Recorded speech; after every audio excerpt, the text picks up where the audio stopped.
If you're looking to sell several products together, or just one product in quantities larger than one, or multiple products in quantities larger than one, you can do it with bundles.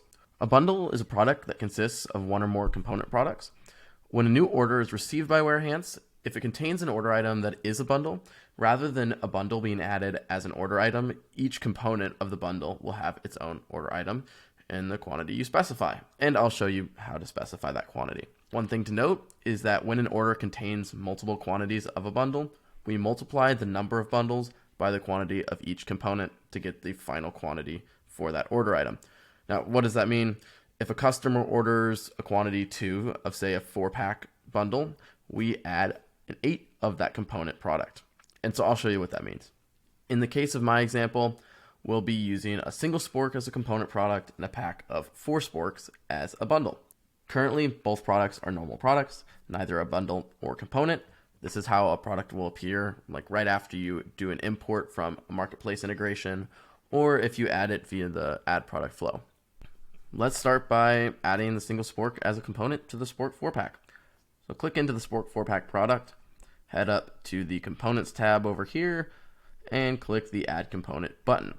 Select the product you want to add as a component, in this case, Spork Single. Press Add Product. Great, so we've added a new component, but the quantity is wrong. It shows as 1, we really want it to show as 4. So to edit this, I'm going to head over to the right side of the table, click on that triple dot icon, and click Edit. A new pop-up will show up with an input to input the quantity you like. So I'm going to put 4 and press Save. Now the quantity is correct for the component. If someone were to order a Spork 4-pack from the marketplace or from the store, and we were to receive that order, now instead of having a Spork 4-pack as an order item, there would be a single spork as an order item with a quantity of 4. A couple restrictions to note on bundles. A bundle cannot store any inventory.